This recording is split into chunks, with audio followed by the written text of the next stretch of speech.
Hello hello students. तो आज हम लोग न्यूमेरिकल्स करेंगे सिंपल हार्मोनिक मोशन के ऊपर। तो देखते हैं। जैसे एक बेसिक न्यूमेरिकल लेते हैं, उसमें एक जैसे दिया है कि अब यहाँ लिखा नहीं रहेगा न्यूमेरिकल, आपको हम एक्सप्लेन करके बस यहाँ इसको सोल्यूशन दे रहे हैं, केवल एक्सप्लेन कर दे रहे हैं। जैसे एक दिया है, कोई प्लेटफॉर्म है जैसे हॉरिजॉन्टल और इसके ऊपर कोई ब्लॉक रखा गया, इसका मास m है, ये ऐसे वर्टिकल प्लेन में ऑसिलेट कर रहा है। तो ये बताना है कि इसकी मैक्सिमम एंगुलर फ्रीक्वेंसी कितनी होगी कि ये इसका जो है मतलब इस प्लेन को ये मतलब छोड़े ना जाए, इसके साथ ही ऑसिलेट करे। What will the maximum angular frequency of this horizontal plane such that during the its vertical oscillation block does not leave the contact with the plane.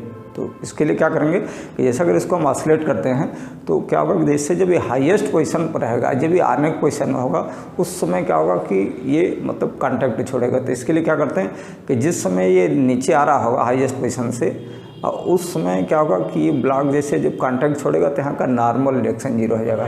तो हम क्या करेंगे, न्यूटन सेकेंड लॉ से यहाँ पर एक एक्सट्रीम पोजीशन पर equation form करते हैं और इसमें एन की वैल्यू जीरो कर देते हैं। तो इससे हम जो वो निकाल लेंगे क्या है मैक्सिमम एंगुलर फ्रीक्वेंसी। देखते हैं।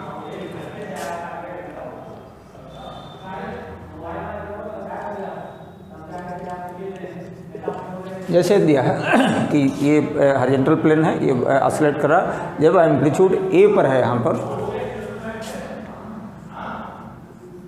तो इस समय इसका EMG नीचे काम करेगा, ब्लॉक का जो है, इसका नॉर्मल रिएक्शन एन ऊपर काम करेगा और एक्सेलरेशन ए नीचे रहेगा। तो सीधे लगाते हैं mg minus N is equal to m into A acceleration. और एक्सट्रीम पोजिशन पर एक्सेलरेशन ए का फार्मूला होता है ओमेगा स्क्वायर ए।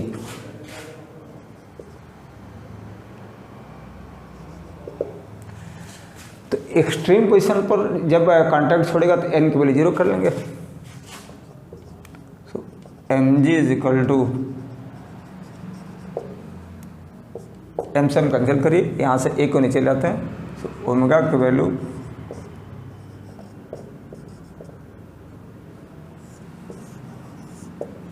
G/A। इससे ज़्यादा फ्रिक्वेंसी, इससे ज़्यादा जब करेंगे तभी क्या होगा कि जब ज़्यादा ऑसिलेट करेगा तो उस समय ये वैल्यू जो है मतलब ये कांटेक्ट पे छोड़ देगा, तो ये मैक्सिमम एंगुलर फ्रिक्वेंसी पर होगा।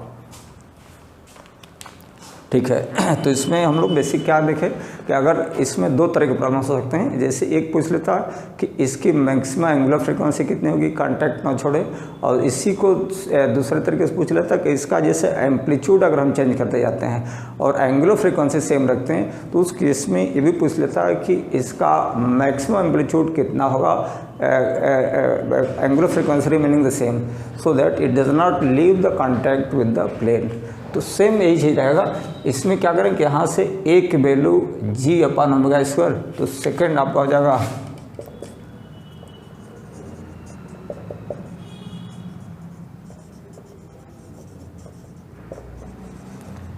Maximum amplitude A is equal to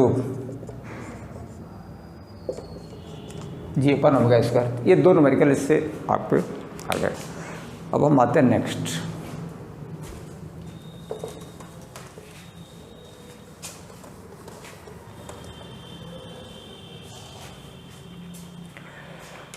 कुछ न्यूमेरिकल्स आते हैं सिंपल पेंडुलम पर।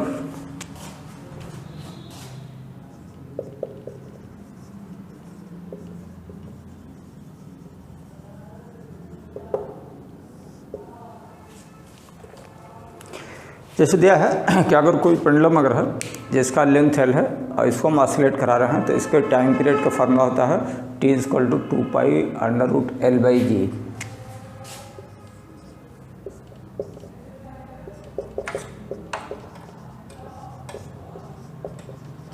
ठीक है, ये आपका फार्मूला है।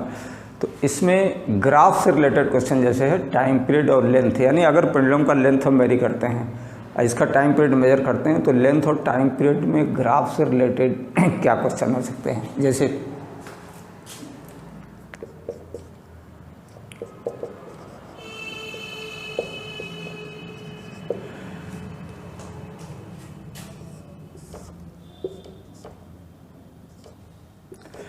जैसे अगर हम टी स्क्वायर इस टाइम पीरियड का स्क्वायर और एल में अगर ग्राफ अगर प्लॉट करना है तो क्या करेंगे कि इसका दोनों साइड स्क्वायर कर देंगे। दोनों साइड स्क्वायर कर देंगे तो T square is equal to 4 pi square L upon G. तो इसमें 4 पाई स्क्वायर जी कांस्टेंट है, तो T square percent to L यानी y is equal to M X straight line, ये पहला ग्राफ होगा। दूसरा, अगर t और l में खींचना है इसे,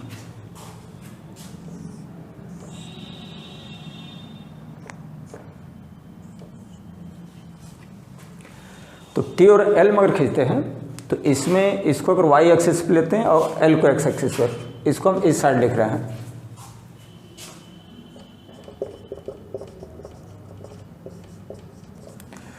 तो टी और एल में अगर ग्राफ प्लॉट कर रहे हैं तो इसमें 4 पाई स्क्वायर और जी कांस्टेंट है, तो इसको टी को वाई पे ले लेते हैं। तो Y square is equal to एक कांस्टेंट के इंटू एक्स, यानी वाई स्क्वायर छोड़ के एक्स, ये पैराबोलिक फॉर्म है।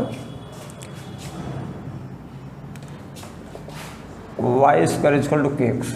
तो इसमें ग्राफ में हम लोग जानते हैं कि अगर एक्स का पावर 1 है वाई का पावर 2, तो जिसका पावर 1 होता है यानी जिसका पावर कम होता है उसी की तरफ ग्राफ बेंड करेगा। ये ग्राफ आपका ऐसे आ जाएगा, ये टी और एल में आएगा। इसी को और उसमें टी स्क्वायर और 1 अपान एल का ग्राफ ले लेता है।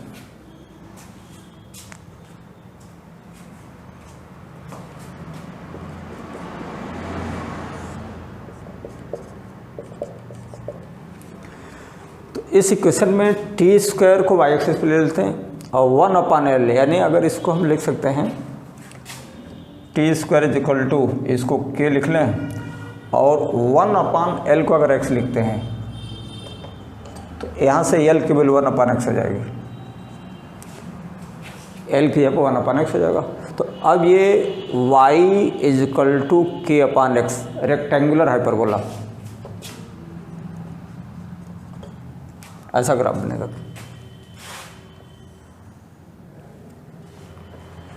इसे ग्राफिकल से आ रहे हैं क्वेश्चन।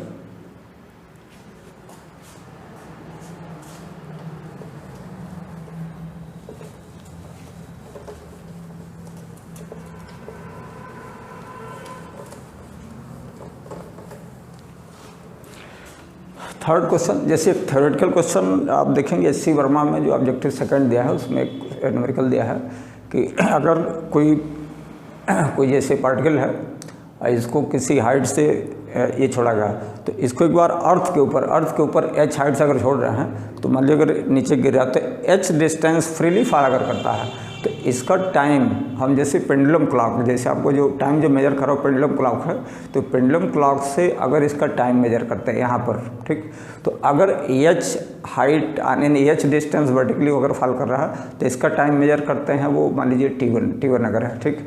अब इसी पूरे प्लेटस को यानी उस पार्टिकल को और इस पेंडुलम क्लॉक को हम सीधे मून पर ले जाते हैं और मून पर इसको पार्टिकल को फ्रीली फॉल कराते हैं और उसका टाइम मेजर करते हैं, t2 अगर मेजर करते हैं तो दोनों का टाइम सेम आएगा। इसलिए आएगा कि इसका आप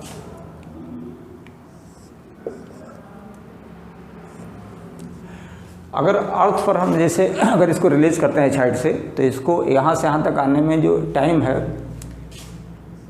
h इक्वल टू हाफ जेट स्क्वायर लगाते हैं सीधे, तो यहाँ से इसको इधर करिए तो t की वैल्यू आ जाएगी अंडर रूट, यानी जो टाइम जी पर डिपेंड कर रहा है।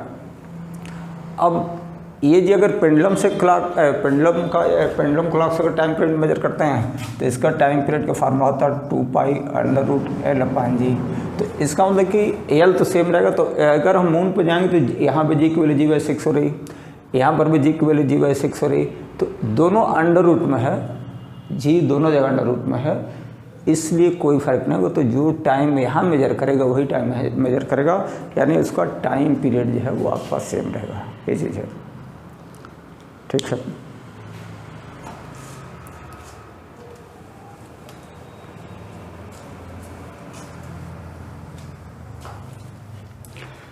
कुछ और पेंडुलम से न्यूमेरिकल जैसे दिया है कि अगर किसी पेंडुलम का लेंथ जो है हम इंक्रीज करते हैं या डिक्रीज करते हैं तब इसके टाइम पीरियड पर क्या इफेक्ट होगा।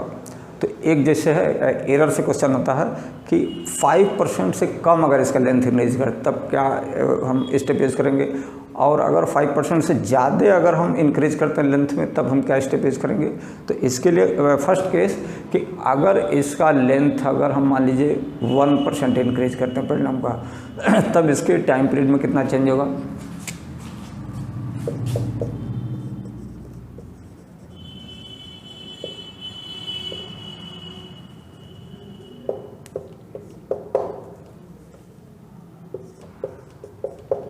पाँच % से कम।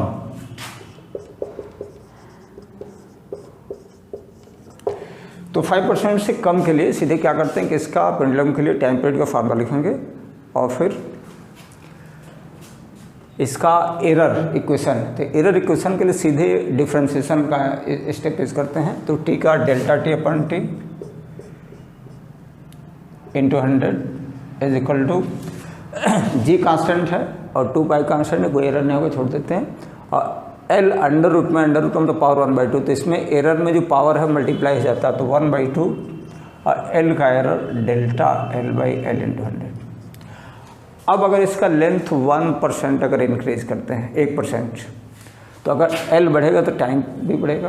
तो अगर इसको हम 1% कर देते हैं तो 1/2 यानी 0.5%। तो इसका टाइम पीरियड जो 0.5% इंक्रीज है, अगर ये मतलब एक कम इंक्रीज के लिए, और इसको अगर ज़्यादा इंक्रीज करते हैं जैसे मान लीजिए 10% इंक्रीज कर दिया,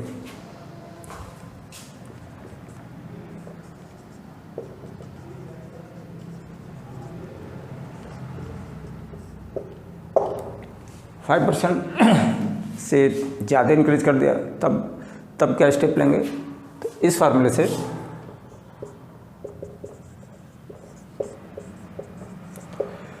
तब इसमें यहाँ देखेंगे कि टाइम पीरियड इसके लेंथ पर कैसे डिपेंड कर रहा है। तो आप देख रहे हो कि T proportional to root L. तो अब हम इसमें लगाते हैं कि जिस क्वांटिटी को मेजर करना होता है उसकी final value minus initial value upon initial value into 100 means final minus initial upon initial into 100। तो 5% से ज़्यादा के चेंज के लिए हम इसका यूज करेंगे।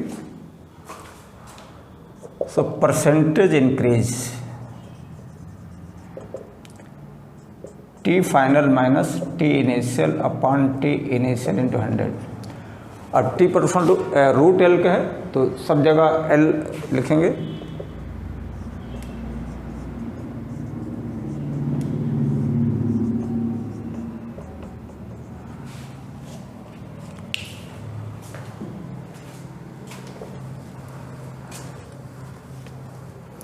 ठीक है बच्चों, तो इसमें आपने 5% से ज़्यादा इंक्रीज के लिए final minus initial upon initial into 100 इसका यूज करेंगे। अब टी एल का पोर्शन है तो जहाँ टी था उसके ऊपर एल लिख लेंगे। अब क्या करते हैं कि इसका इनिशियल लेंथ को 1 मान लेते हैं और अगर 10% इंक्रीज करेगा तो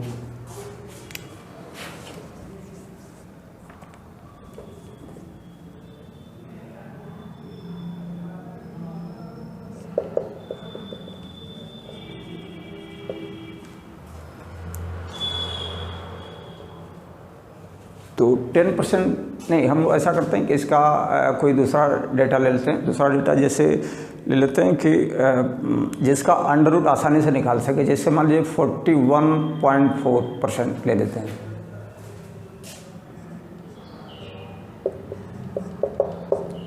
ऐसा इसमें दिया रहेगा कि जिसका अंडर रूट आप आसानी से निकाल सको। तो अगर इसका लेंथ हम 41.4% अगर इंक्रीज करते हैं तो रखेंगे तो इसका अंडर रूट ईजिली निकाल सकते हैं। और बाकी 10 दिया रहेगा तो उसको आपको निकालना पड़ेगा और ये थोड़ा ईजिली आ जाएगा। तो देखते हैं, तो रूट अगर 41.4% बढ़ा देते हैं तो इनिशियल लेंथ 1 अगर है तो फाइनल हो जाएगा 1.414।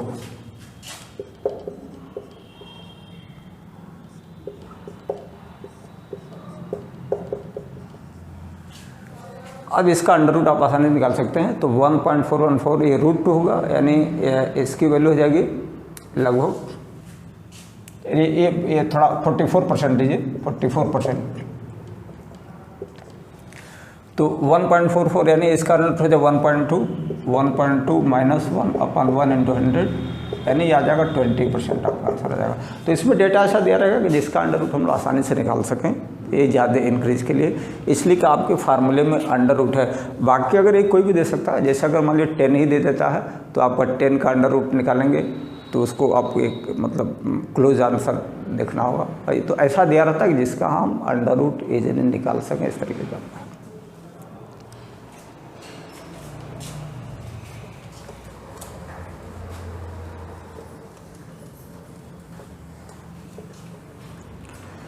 ठीक, और हम लोग पेंडुलम पर आ सकते हैं। जैसे कुछ हम लोग ग्रेविटेशन से इसको रिलेट करते हैं। जैसे दिया है कि अर्थ के ऊपर कोई पेंडुलम अगर है ऑसिलेट करता है तो इसका टाइम पीरियड जो है वो T1 है। ठीक है, अर्थ एक प्लेनेट है, तो इसके सरफेस पर अगर हम किसी पेंडुलम को ऑसिलेट कराते हैं, सिंपल हैंड मोशन कराते हैं, तो इसका टाइम पीरियड मेजर करते हैं, वो T1 है। अब हम एक दूसरे प्लेनेट पे जाते हैं जिसका रेडियस अर्थ के रेडियस का हाफ है, इसका आधा रेडियस है, लेकिन उसकी जो डेंसिटी है, वो अर्थ की डेंसिटी के दोगुनी है। तब वहाँ पर मेजर करते हैं तो टाइम पीरियड T2 अगर है तो दोनों का रेशियो T1 और T2 का रेशियो आपको निकालना है।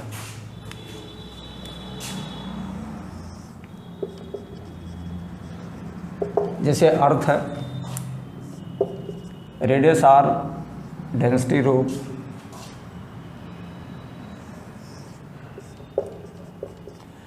दूसरा प्लैनेट है, इसका रेडियस R/2 और डेंसिटी 2ρ। ठीक, तो दोनों पर अगर पेंडुलम को अगर ऑसिलेट कराते हैं, सेम पेंडुलम को अगर लेते हैं तो उसका टाइम पीरियड सेम रहेगा। तो इसके लिए टाइम पीरियड का फार्मूला रहेगा 2π√L/G। तो L तो सेम रहेगा, यानी आपको G है। अब G इसके सरफेस पर जो आपका होता है, सरफेस पर ऑसिलेट करा रहे हैं, तो सरफेस पर किसी प्लेनेट के G का फार्मूला होता है Gm/r²। ठीक है, तो अब इसमें रेडियस तो दोनों का दे रखा, मास नहीं दे रखा, डेंसिटी दे रखा, तो आपको मास को डेंसिटी के टर्म में लिखना होगा। तो डेंसिटी का फार्मूला है मास/वॉल्यूम। तो यहाँ से 4/3π कांस्टेंट है, तो इसको इधर कर दें तो मास जो है ρr³ हो जाएगा मास के यहाँ पर। तो यहाँ लिख लेते हैं, तो G = G/r² और m की जगह पर ρ 4/3πr³।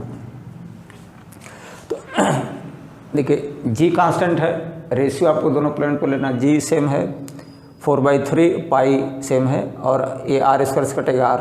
इसका मतलब कि जो G है it is proportional to ρ × r, ये बेसिक का हुआ।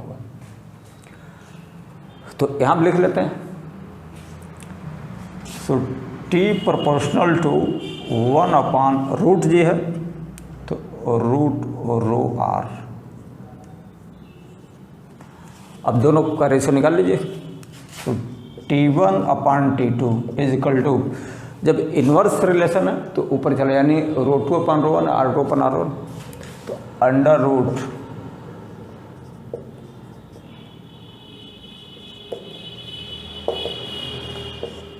ρ2/ρ1, तो 2ρ/ρ मीन्स 2/1 इंटू r2/r1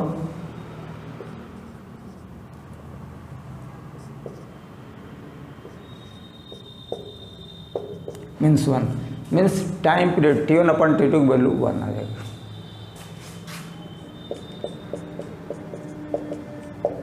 तो ये आपका है न्यूमेरिकल।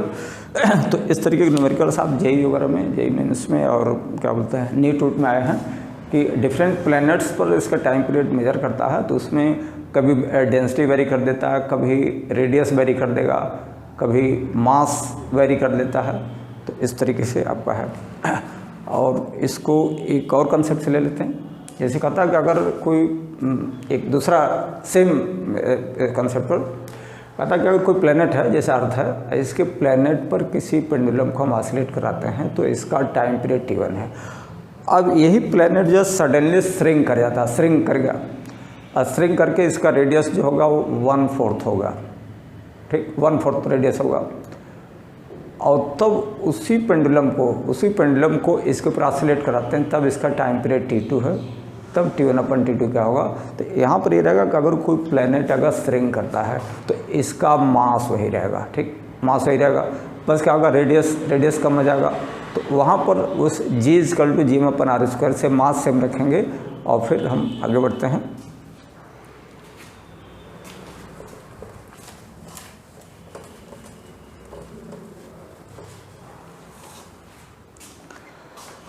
तो जैसे हमने बताया कि जैसे कि अर्थ के ऊपर किसी पेंडुलम को ऑसिलेट कराते हैं तो इसका टाइम पीरियड T1 है। अब अगर ये अर्थ आपका श्रिंक करके इसका रेडियस 1/4 होगा, तब उसी पेंडुलम का ऑसिलेट कराते हैं तो टाइम पीरियड कितना होगा।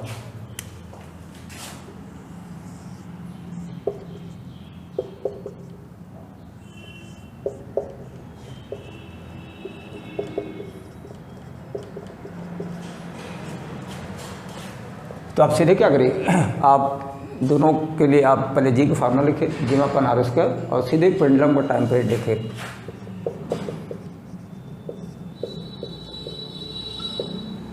L/G। अब यहाँ पर मास सेम रहेगा तो G इनवर्सल प्रोपोर्शनल टू r², तो यहाँ पर लिखेंगे 1/r²। सो T = 2π√L/G। तो G के जब 1/r² करेंगे, 1/r², r ऊपर चला जाएगा, यहाँ r² और अंडर रूट है, तो इसका मतलब कि T प्रोपोर्शनल टू r का होगा। यानी अगर रेडियस 1/4 होगा तो टाइम पीरियड भी 1/4 हो जाएगा।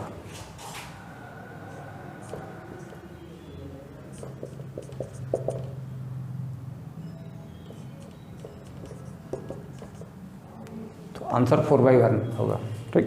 तो ये पेंडुलम से न्यूमेरिकल बहुत है, हम यहाँ केवल आपको बेसिक, यहाँ बहुत ज़्यादा नहीं है, तो कुछ बेसिक न्यूमेरिकल से बता रहे हैं, बाकी डिफ़िकल्ट न्यूमेरिकल्स के लिए तो बहुत है, आगे देखा जाएगा।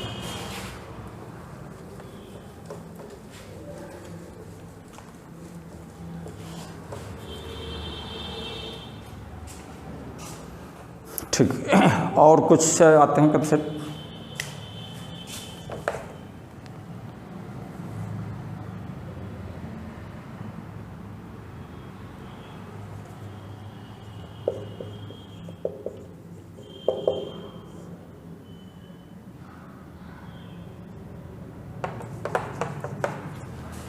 कुछ पेंडुलम से देखते हैं। जैसे एक कंसेप्ट है कि कोई पेंडुलम है और ये ऑसिलेट कर रहा है और इसका टाइम पीरियड जो है T1 है, ठीक है। अब जो इसका जो पार्टिकल है जो सस्पेंडेड है, इस जो बॉब है, इसको हम क्या करते हैं कि कोई चार्ज क्यू दे देते हैं, और तब इसको एक हॉरिजॉन्टल इलेक्ट्रिक फील्ड अप्लाई कर देते हैं, हॉरिजॉन्टल यूनिफॉर्म इलेक्ट्रिक फील्ड। उस यूनिफॉर्म इलेक्ट्रिक फील्ड में इस पेंडुलम को ऑसिलेट कराते हैं, तब इसका टाइम पीरियड T2 है। तो इसमें इसका टाइम पीरियड T1 और T2 का रेशियो क्या होगा, थोड़ा एक मिनट।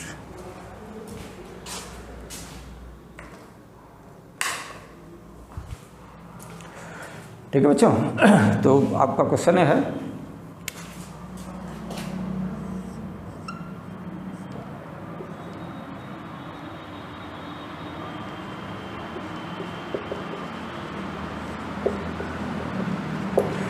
कि अगर पेंडुलम को हम वैसे वर्टिकल है, यहाँ इलेक्ट्रिक फील्ड कर रहे हैं और तब इसको अगर ऑसिलेट करा रहे हैं, तो इसका टाइम पीरियड जो है वो T1 है। तो T1 के लिए फार्मूला होगा 2π√L/G,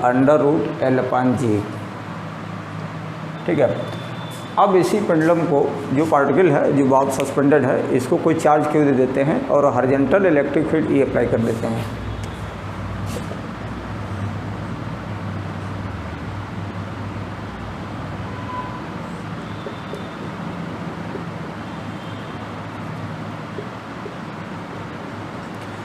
तब इसको अगर ऑसिलेट कराते हैं, तब इसका टाइम पीरियड निकालना होगा। तो इसका आसान तरीका ही है कि जैसे अगर हम लोग किसी पेंडुलम को ऑसिलेट करा रहे हैं और ये इसको और कोई फील्ड वगैरह नहीं है, केवल ग्रेविटी के अंडर अगर ऑसिलेट कर रहा है, तब हम क्या करते हैं कि आसान है कि इसका टाइम पीरियड निकालने के लिए जो T = 2π√L/G होता है, तो उसमें G कौन सा लेते हैं, कि जब ये इक्विलिब्रियम में आ जाता है तो उस समय इसका जो मेन पोजीशन यानी जो इक्विलिब्रियम होगा उस समय लेंथ के अपोजिट जो एक्सेलरेशन होता है वही जी ले लेते हैं। तो यहाँ पर केवल ग्रेविटी जी नीचे काम करे लेंथ के अपोजिट, तो आपके जी ले लेते हैं। तो टाइम पीरियड इसको तो 2π√L/g लिख लेते हैं।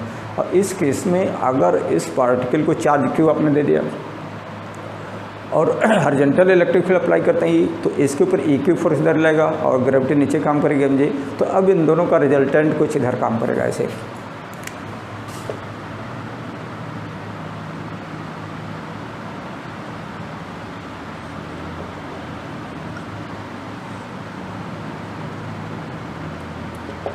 तो अब इन दोनों के कारण जो है इन दोनों के कारण EQ के कारण जो एक्सेलरेशन इधर होगा फोर्स अपॉन मास, तो EQ/m इस डायरेक्शन का एक्सेलरेशन,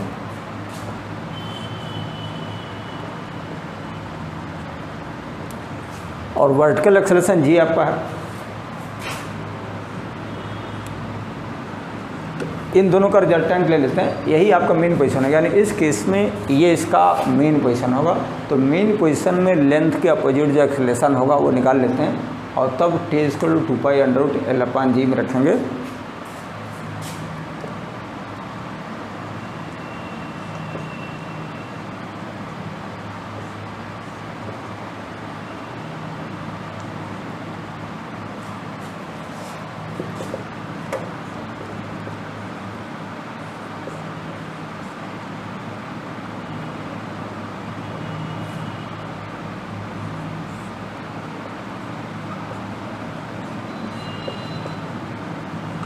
ठीक, तो ये आपके पेंडुलम के क्वेश्चंस हैं। अब बहुत डिफ़िकल्ट प्रॉब्लम्स हम नहीं करा रहे हैं, हम बेसिक बता रहे हैं, इसलिए कि इसके लिए पूरा लंबा क्लास है। तो अभी फिलहाल हम लोगों का अभी स्टार्टिंग देखते हैं, फिर आगे डिफ़िकल्ट प्रॉब्लम्स आगे देखा जाएगा।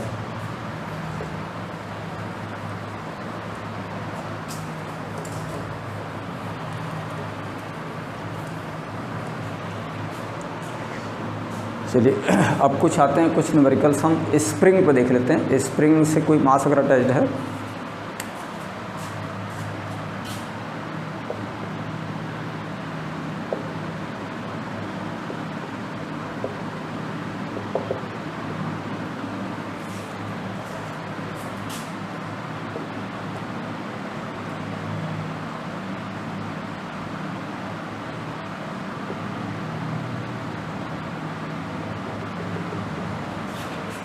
तो इसका एक बेसिक न्यूमेरिकल है, जैसे उसमें आप देखेंगे कुछ प्रीवियस ईयर्स में है। जैसे कोई हॉरिजॉन्टल स्प्रिंग है, इसका एक एंड इधर क्लैंप है और इसके अदर एंड से एक कोई ब्लॉक है कनेक्टेड है जो बंधा हुआ है, और इसका जो अपर जो बॉटम है इस ब्लॉक का वो स्मूथ है, स्मूथ हॉरिजॉन्टल ग्राउंड पर है, और इसका जो टॉप सरफेस है वो रफ है। ठीक है, और ये ऑसिलेट कर रहा है, इसका एम्पलीट्यूड ए है, यानी ये ए एम्पलीट्यूड से ऑसिलेट कर रहा है स्प्रिंग मास सिस्टम। अब ये कहता है कि जब ऑसिलेट कर रहा है तो जब ये मेन पोजीशन से पास हो रहा है, मेन पोजीशन से, तब इस पर एक दूसरा ब्लॉक रख देते हैं जिसका मास जो है वो 2m है, 2m मास रख देते हैं। और वो 2m मास उसका भी निचला सिरा रफ है, यानी वो इसी के साथ ऑसिलेट करता है, यानी दोनों एक साथ ऑसिलेट करते हैं।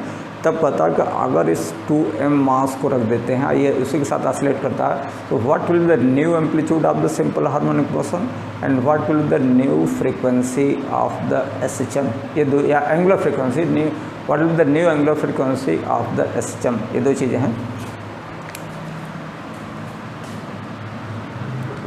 तो हम लोग जानते हैं कि जब ये ऑसिलेट करता है स्प्रिंग मास सिस्टम, तो इसका टाइम पीरियड का फार्मूला आप लोग पढ़े होंगे कि t = 2π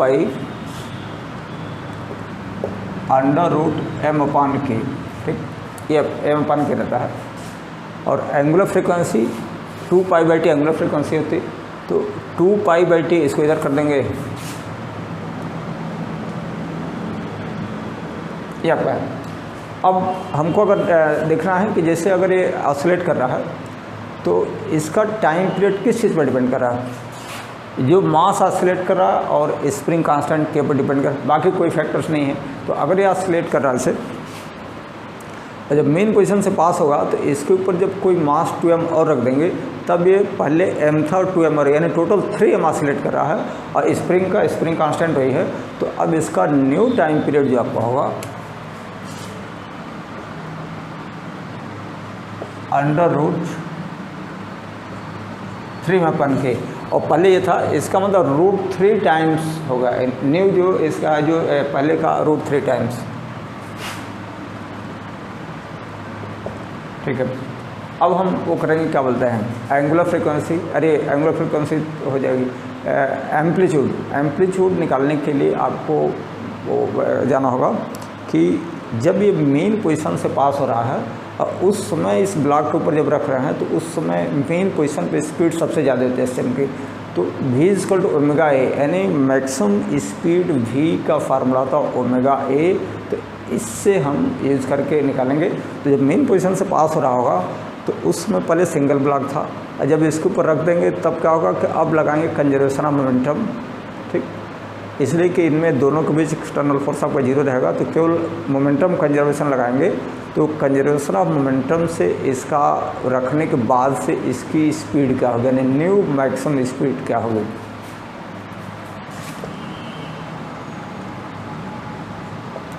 तो लगाते कंजर्वेशन ऑफ मोमेंटम। तो पहले सिंगल मास था m, और इस समय इसकी speed omega into A, v equal to omega था। अब इसके ऊपर जब दूसरा मास रख देंगे तो अब इसका मास कितना हो जाएगा, 3m हो जाएगा। New angular frequency omega dash A dash. तो ओमेगा का फार्मूला था k/m, तो k तो वही है। तो अब जब मास 3m सिलेक्ट करेगा तो अब यहाँ पर 3m आ जाएगा, तो ओमेगा डैश की वैल्यू √k/3m हो जाएगी, और न्यू एम्पलीट्यूड ए डैश वही निकालना है। ओमेगा के यहाँ पर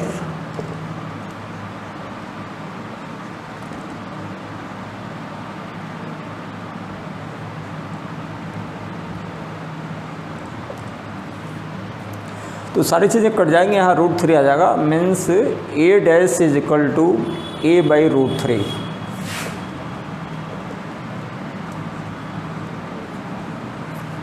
ठीक है, ये न्यूमेरिकल आपका है स्प्रिंग मास सिस्टम के लिए।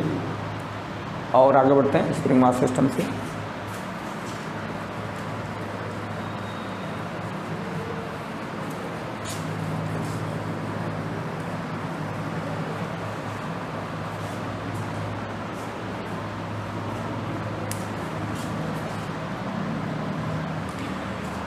कुछ आईआईटी में जो है, आईआईटी के प्रीवियस ईयर्स में जो कुछ न्यूमेरिकल्स पूछे गए हैं, जैसे दिया है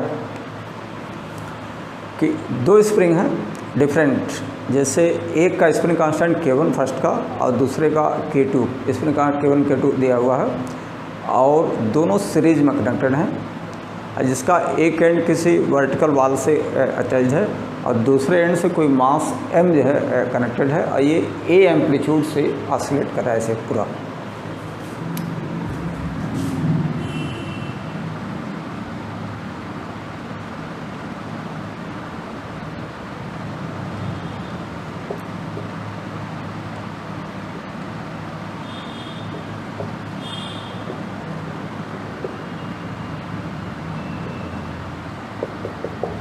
ये दिया है।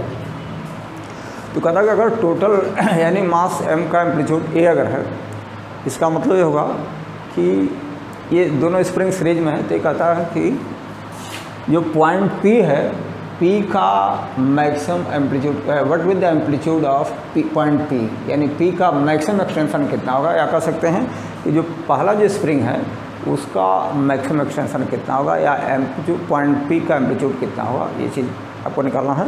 तो इसमें हम क्या करेंगे कि जैसे हम ये कंसेप्ट जानते हैं कि अगर दो स्प्रिंग सीरीज में अगर है, ऐसे कोई मास m अगर कनेक्टेड है या ऑसिलेट कर रहा है, तो इसमें कंसेप्ट ये लगाएंगे कि जैसे आप जानते हो कोई मासलेस थ्रेड अगर है, इसका एक सिरा कहीं बंधा हुआ और दूसरे सिरे से कोई फोर्स F अगर खींचते हैं, तो जितने फोर्स से खींचते हैं उतने टेंशन इसमें होता है, वो टेंशन हर जगह सेम होता है।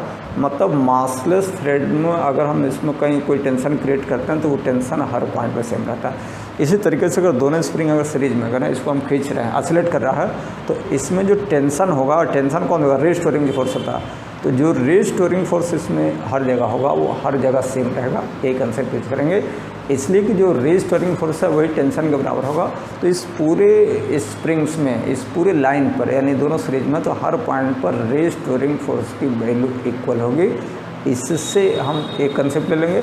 और दूसरा ये रहेगा कि पहला स्प्रिंग का अगर एम्पलीट्यूड A1 है या X1 है और दूसरे का X2 है, तो दोनों को मिला करके टोटल जो होगा वो A रहेगा, टोटल एम्पलीट्यूड A यानी मैक्सिमम एक्सटेंशन रहेगा। ये दो केसेस करेंगे।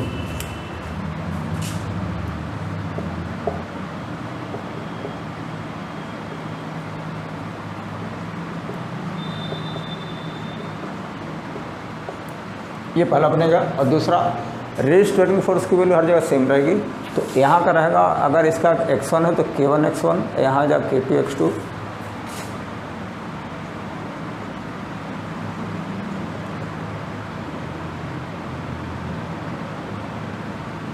ये रहेगा। तो इन दोनों को सॉल्व करके हम X1 की वैल्यू निकाल लेंगे। तो हम क्या करते हैं कि यहाँ से X2 की वैल्यू यहाँ रख लेते हैं और X1 निकाल लेते हैं। तो K1 X1 बाई K2, ये वैल्यू यहाँ रखे।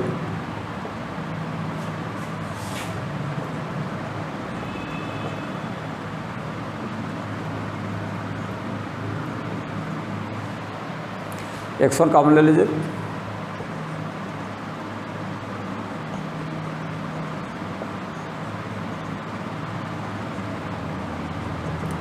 इसको यहाँ करिए।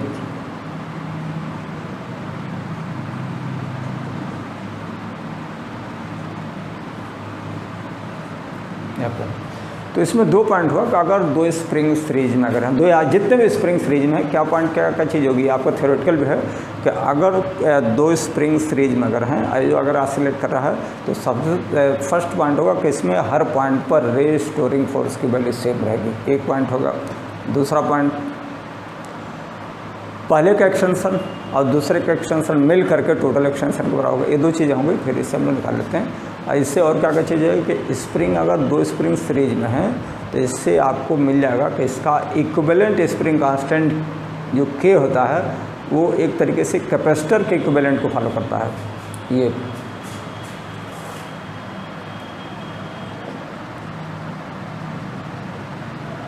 इससे हम लोग इक्विवेलेंट K निकाल करके फिर इसका टाइम पीरियड वगैरह जो निकालना होगा वो निकाल लेंगे।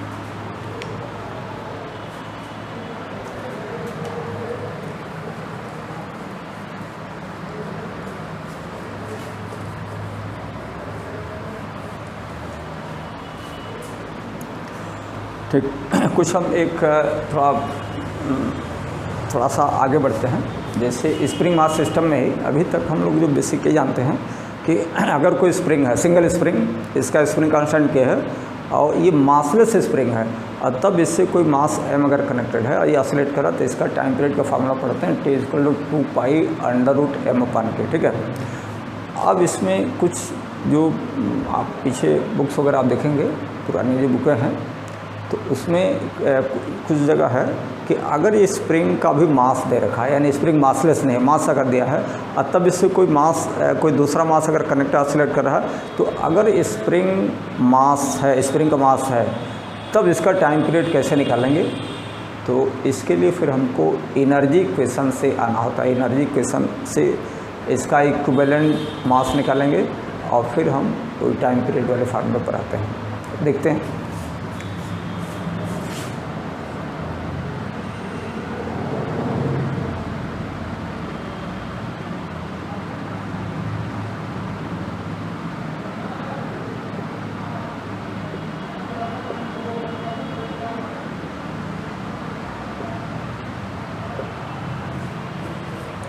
तो इसके लिए जैसे क्या करते हैं कि मान लीजिए स्प्रिंग ऑसिलेट कर रहा है, इससे कोई मास कैपिटल M अटैच्ड है और स्प्रिंग का मास स्मॉल m है, इसका स्प्रिंग कांस्टेंट K है और ये ऑसिलेट कर रहा है। ठीक है। तो किसी टाइम पर मान लीजिए इसका ये एक्सटेंशन x है, इसका लेंथ x है, और इस समय इसका जो ब्लॉक है, जो ब्लॉक कनेक्टेड है, उसकी स्पीड भी है। तो हम क्या करते हैं कि इसका इक्विवेलेंट मास निकालते हैं। तो इक्विवेलेंट मास निकालने के लिए स्प्रिंग के हर पॉइंट की जब ये ऑसिलेट करेगा तो अगर एक्सट्रीम पोजीशन की स्पीड भी है तो जैसे से इधर आएंगे स्पीड कम होती जाएगी और यहाँ पर जहाँ से जो फर्स्ट एंड है वहाँ पर स्पीड 0 हो जाएगी। मतलब यहाँ से यहाँ तक इसकी स्पीड लीनियरली इंक्रीज करेगी। ठीक है, लीनियरली। तो देखते हैं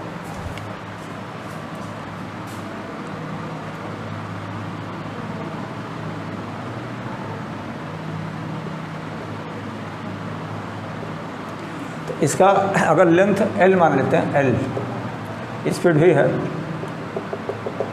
तो क्या करेंगे कि यहाँ से x डिस्टेंस पर एक लेंथ dx ले लेते हैं, इसकी स्पीड निकालते हैं।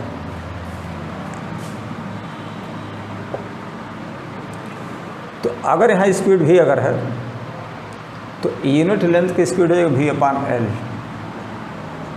तो x डिस्टेंस पे जो स्पीड होगी यानी यहाँ पे स्पीड जो हो जाएगी v/L इंटू एक्स, इस पॉइंट की स्पीड है। कोई स्मॉल लेंथ dx ले लिया तो इसकी स्पीड अगर निकालते हैं, अगर ये यहाँ का स्पीड v अगर है तो इसकी स्पीड हो जाएगी v/L इंटू एक्स। अब इसका मास निकाल लेते हैं, तो मास पर यूनिट लेंथ हो जाएगा यूनिट लेंथ का मास इसके लेंथ से मल्टीप्लाई कर देंगे तो इसका मास dm आ जाएगा, dm। अब इसकी काइनेटिक एनर्जी लिख लेते हैं इस स्मॉल एलिमेंट की, d के बराबर half dm into V square.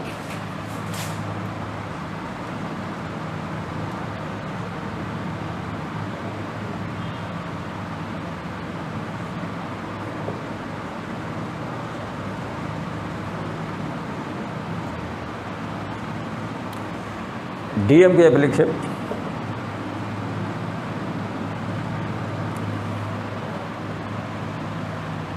और भी ऐसे लिख लेते हैं।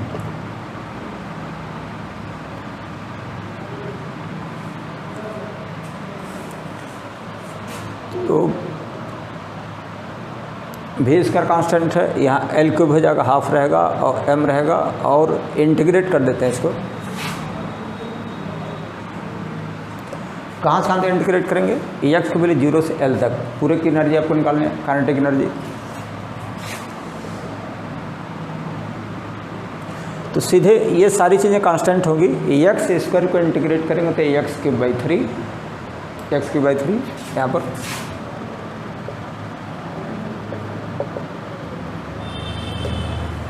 और 0 से L करना तो L रखेंगे तो आपका L³ by 3 हो जाएगा। तो अब इसकी काइनेटिक एनर्जी आ जाएगी 1/2 m/L³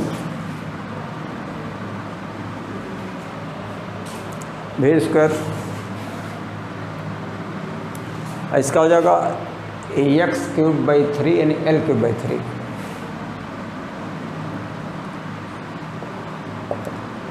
तो हाफ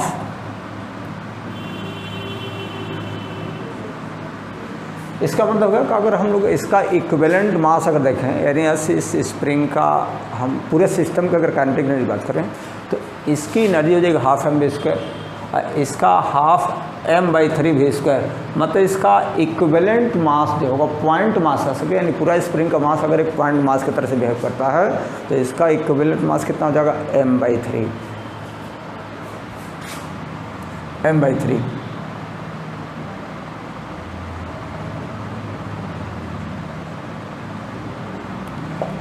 तब अगर इसका इक्विवेलेंट मास m/3 हो गया, जो हम लोग यहाँ कनेक्टेड मान सकते हैं, तब अगर इस स्प्रिंग कांस्टेंट के है, इसका मास स्मॉल m है, और जो ब्लॉक का मास m अगर है, तभी अगर ऑसिलेट करता है तब इसका टाइम पीरियड का फार्मूला सीधे इक्विवेलेंट वाले फार्मूले से t बराबर 2π√m/k, इक्वल 2π√m/k, हम यहाँ इक्विवेलेंट ले लेंगे।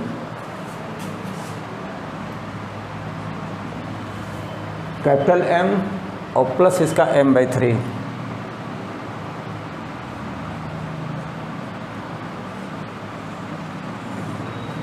ये सब चीज़ें हैं। तो आप याद रखें कि अभी तक जो हम लोग पढ़े थे उसमें स्प्रिंग मासलेस था, तो सीधे टाइम पीरियड का फार्मूला T0 के, और जहाँ स्प्रिंग का मास m आ जाएगा तो उस केस में ये रहेगा कि जैसे अगर इस जो ब्लॉक कनेक्टेड है इसको अगर हम खींचते अगर हैं तो इसके एक्सट्रीम पोजीशन की स्पीड तो ज़्यादा रहेगी, लेकिन जैसे सीधे आएंगे तो इसकी स्पीड कम होती जाएगी। तब इसका हम इक्विवेलेंट निकाल करके एनर्जी इक्वेशन से फिर हम इसका वो निकाल लेते हैं, टाइम पीरियड निकाल लेते हैं।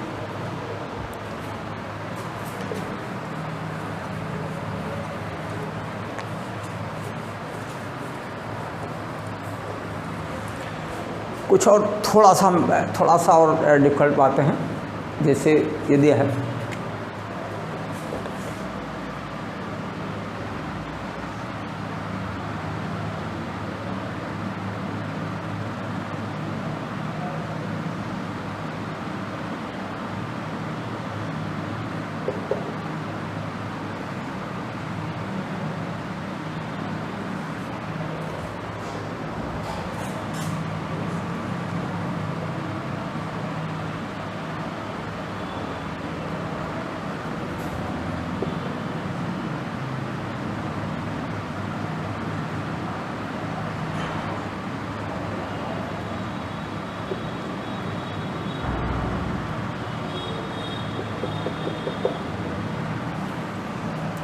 जैसे दिया है कि एक पुली है, मासलेस पुली,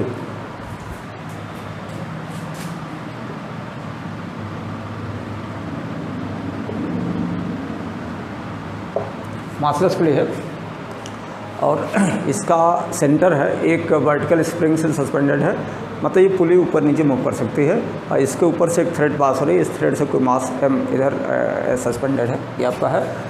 अब इसमें इस मास को नीचे खींचेंगे और इसको छोड़ते हैं, ये ऑसिलेट करेगा, तो आपको बताना कि इसका टाइम पीरियड कितना, what will the time frequency of oscillation या time period of oscillation of this block m, इसका निकालना है। तो इसके लिए हम वही करेंगे कि आप बेसिक लगाते हैं कि जिस चीज़ को ऑसिलेट करना है, जिसका टाइम पीरियड निकालना होगा, फ्रीक्वेंसी निकालना होगा, उसको हम क्या करते हैं कि जैसे मेन पोजीशन से कुछ डिस्टेंस खींचते हैं, x डिस्टेंस खींचते हैं, तो x डिस्टेंस जब खींचेंगे और जो छोड़ते हैं तो रेस्टोरिंग फोर्स का ऑसिलेट करेगा, तो हम उसके ऊपर रेस्टोरिंग फोर्स निकालते हैं, फिर एक्सेलेरेशन निकालते हैं और तब a equal to minus omega square X general equation SHM से फिर हम लोग निकालते हैं।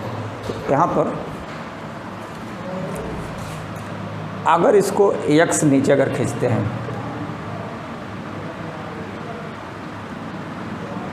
x नीचे अगर खींचते हैं तो इसमें टेंशन T रहेगा,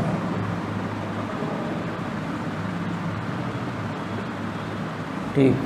तो अगर ये x अगर नीचे आ रहा है तो इसका मतलब कि आप ये पढ़े हो कि अगर इसका ये x अगर नीचे आ रहा है तो इसका सेंटर जो है वो x/2 नीचे आएगा, x/2 नीचे। तो जब ये x/2 आएगा तो यहाँ का जो फोर्स होगा ऊपर हो जाएगा kx/2।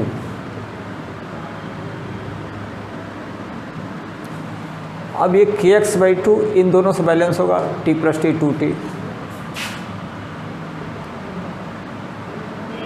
तो यहाँ से इस मास को जब x नीचे खींचेंगे तो इसको ऊपर जो ले जा रहा, कौन सा ले जा रहा, टेंशन ले जाता है, यानी यहाँ पर जो रेस्टोरिंग फोर्स है केवल टेंशन काम करेगा, यानी यही टी रेस्टोरिंग फोर्स काम करेगा।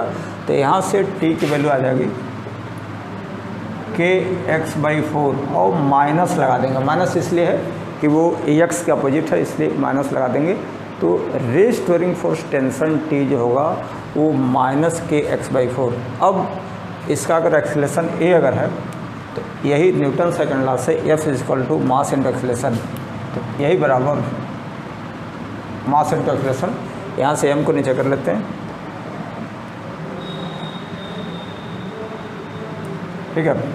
अब जनरल इक्वेशन ऑफ सिस्टम, अगर कोई पार्टिकल ऑसिलेट कर रहा है तो इसका एक्सेलेरेशन a बराबर -ओमेगा² x।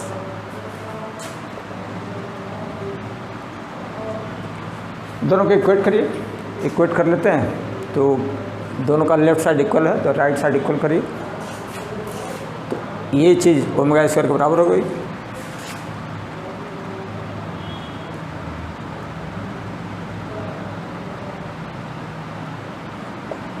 यहाँ से 2π/t करके हम निकाल लेंगे, इसका टाइम पीरियड निकाल लेते हैं। तो इस तरीके से अगर कोई डिफ़िकल्ट प्रॉब्लम और भी है, जैसे अभी तो हमने एक स्क्रीन लगाया, इसमें और पुली हम लगा सकते हैं, इसको और डिफ़िकल्ट कर सकते हैं।